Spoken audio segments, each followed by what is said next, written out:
In the quiet corners of history, there are stories too dark to be spoken aloud. Whispers of families that chose to close their doors to the world, not just to keep others out, but to keep their secrets in. Tonight, we open one of those doors, and once you see what lived inside, you'll never look at family the same way again. This is the story of the most inbred family that kept marriage inside the same house, generation after generation. It begins in a farmhouse that looked ordinary from the outside. A wooden structure standing lonely on the edge of a fading town, windows clouded with age, shutters rotting from the rain. Neighbors passed it by and thought little of it. But behind those walls, there was no such thing as strangers, no such thing as outsiders.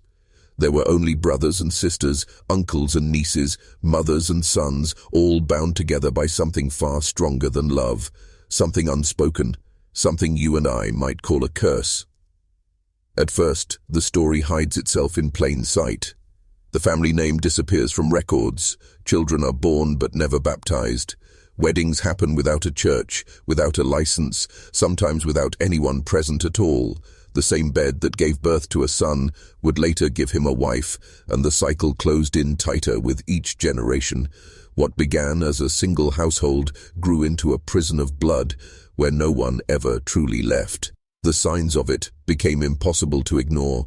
Faces began to change, eyes no longer aligned, jaws jutted forward, speech slurred into something only they could understand. Doctors never came to the house. Teachers rarely saw the children. And when outsiders asked questions, they were met with silence, or worse, anger. To step too close to that family was to risk being marked, to risk being remembered by them. And yet beneath the deformities, beneath the whispers of madness, there was a strange pride. That's a belief that their blood was sacred, that the outside world was dirty, sinful, unworthy of them. What they called purity was, in truth, decay. What they called family was, in truth, captivity. And what they passed down over and over again was not just a name, not just a house, but the living proof that love can be twisted into something monstrous when it is locked away from the light. But to understand how such a family could exist, you have to step back, past the rot and the rumors, to the very beginning. It didn't start with madness, it started with fear. The first generation of this household was built in isolation, tucked away in a part of America where roads turned to dirt and neighbors were miles apart. In those days, distance wasn't just measured by geography, it was measured by trust. Outsiders were threats, thieves, swindlers, or worse. And so, within the walls of that farmhouse, the family turned inward. They convinced themselves that everything they needed was already inside. The patriarch, a man remembered only in fragments of local folklore, ruled his household with the weight of iron. He believed blood was sacred, and that mixing it with strangers would dilute the strength of his line. He passed this belief to his children, and they to theirs, a doctrine of silence enforced at the dinner table carried in whispers to the youngest who sat wide-eyed and obedient. They were told to love their siblings more than the world outside. To marry within was not a choice, it was destiny. At first, it looked like loyalty. Marriages kept the land in one name, property safe from division. No court, no law, no preacher had any say. Everything stayed under one roof. But beneath the surface, cracks began to show. The second generation carried the weight of their parents' vows, and their children carried it deeper. Faces took on sharper angles, births became more difficult, and whispers of the curse began to spread in the nearby town. The townsfolk would say, "Don't go near that family after dark. Don't accept their food. Don't step past their fence." Yet, no one dared confront them outright. A mixture of fear and pity kept neighbors silent. After all, the family rarely left their land. They built their own world, and inside it, they enforced their own laws. To marry outside was betrayal, to run away was worse. What's most haunting is that the children born into this world never saw it as wrong.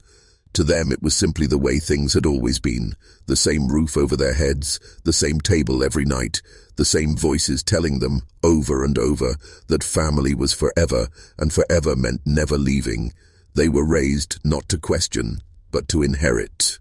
As the decades pressed on, the family's isolation became a cage that no one could unlock. The house itself turned into a monument of their choices. Rooms were added without design, hallways that led nowhere, windows that stared only into other windows. What had once been a farmhouse began to look like a labyrinth, built by hands that never sought the touch of outsiders. Every creak of its floors carried the weight of generations who had lived and died inside without ever stepping beyond the borders of their land.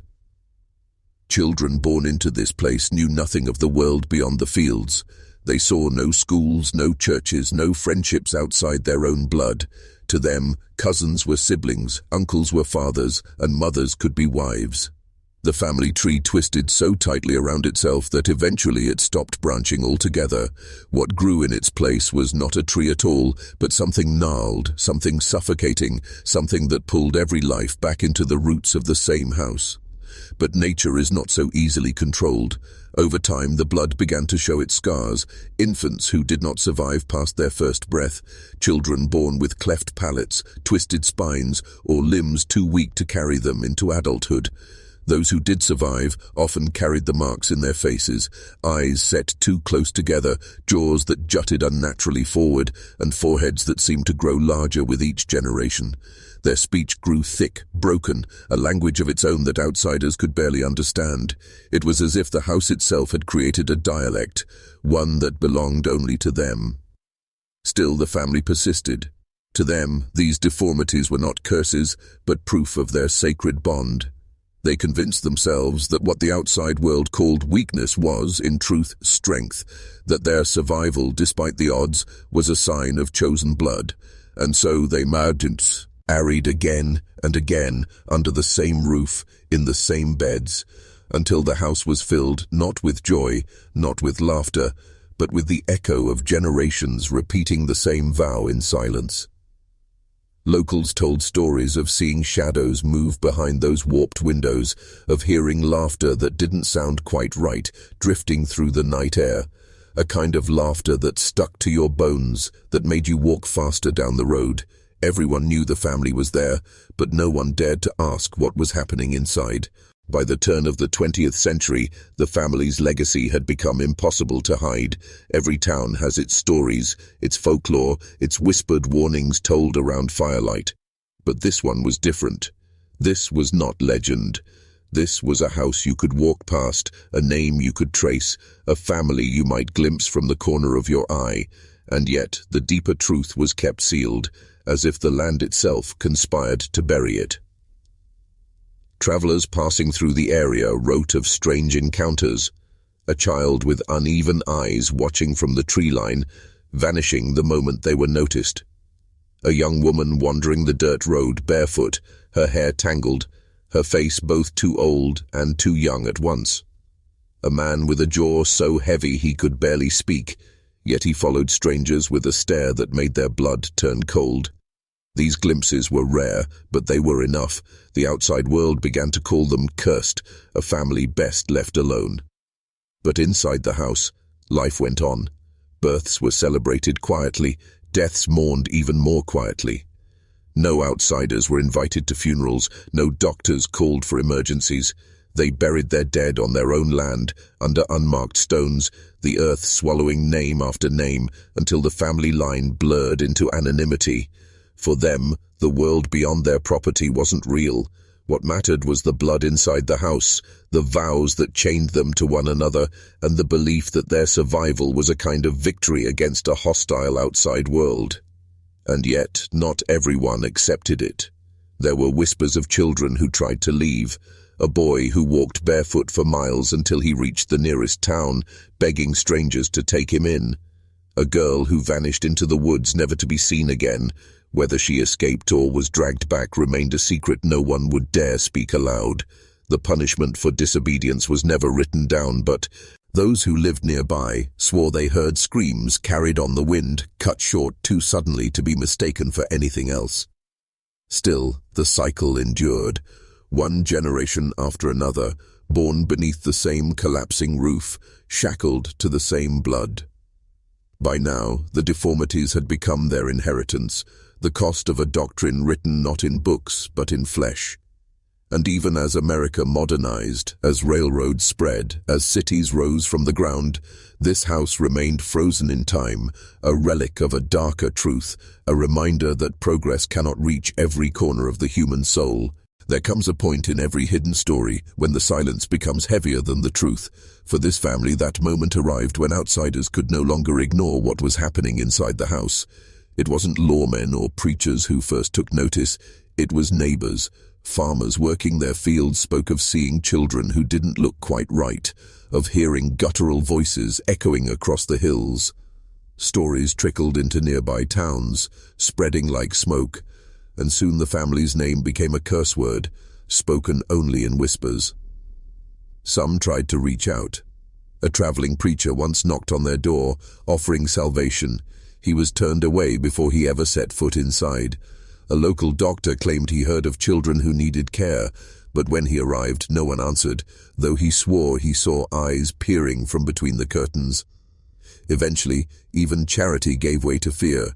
The message became clear: they didn't want help, and they didn't want witnesses.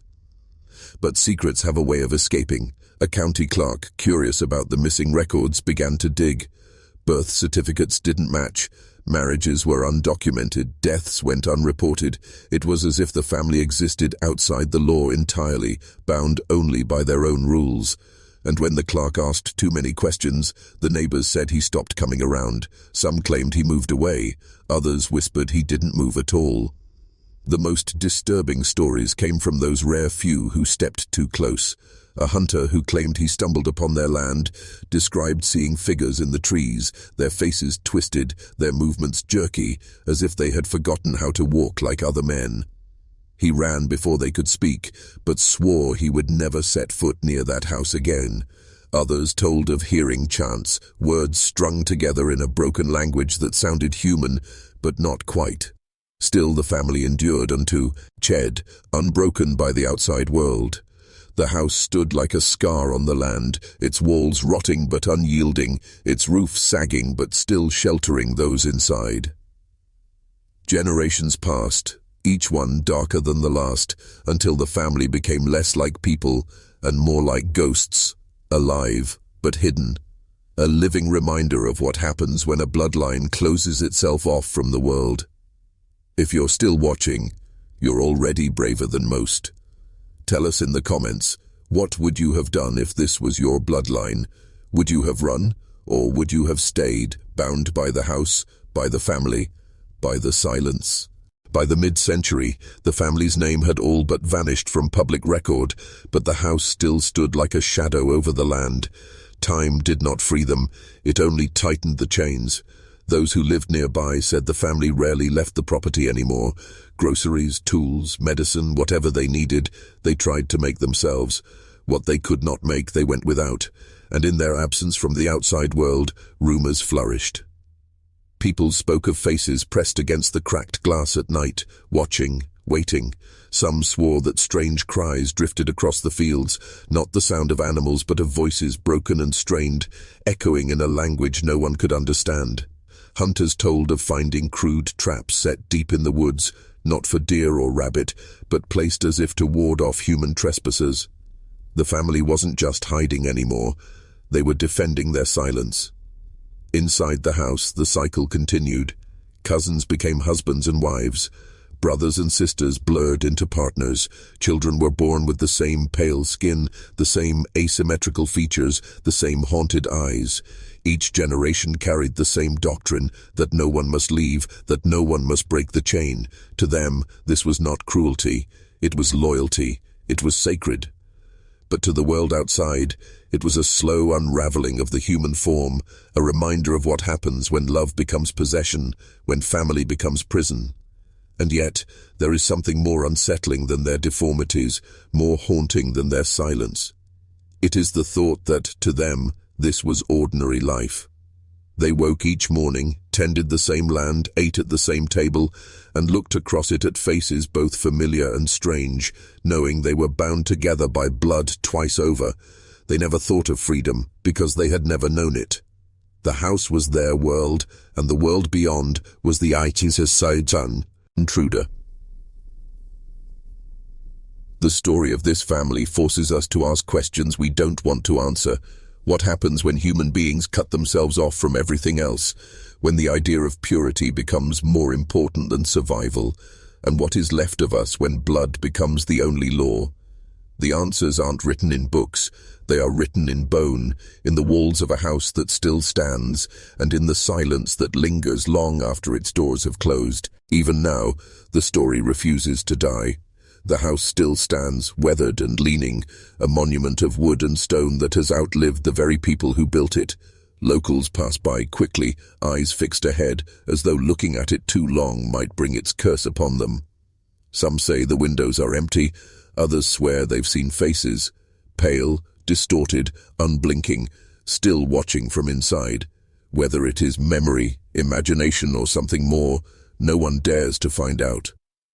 In the forgotten records, in the whispered accounts of neighbors, in the stories handed down like warnings from one generation to the next, the family remains. Not by name, not by number, but by shadow.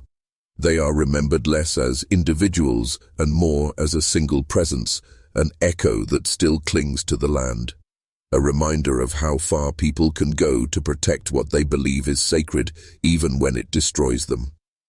What makes their story so haunting is not just the deformities, the secrecy, or the silence.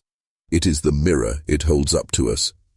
Because while we may look at them with horror, the truth is, every family keeps secrets. Every household has its locked doors, its buried pasts, its vows that can never be broken. Theirs was only an extreme, an unflinching devotion to blood and isolation that turned family into fate and fate into a prison. Some say the bloodline has finally ended, swallowed by the weight of its own design. Others believe a few descendants still walk among us, carrying pieces of that hidden house in their faces, in their blood, in their silence. You might pass them on the street and never know. You might look into their eyes and catch only a flicker, a trace of something old, something that never should have been. And so the story lingers, not as a headline, not as a chapter in history books, but as a warning that when family becomes a cage, love becomes a weapon, that when vows are chained to the same roof, generation after generation, what is born is not purity, but decay, and that some houses are not haunted by ghosts, but by blood itself. This was the story of the most inbred family that kept marriage inside the same house. You were never meant to hear it, but now you have, and the question remains, will you ever forget it?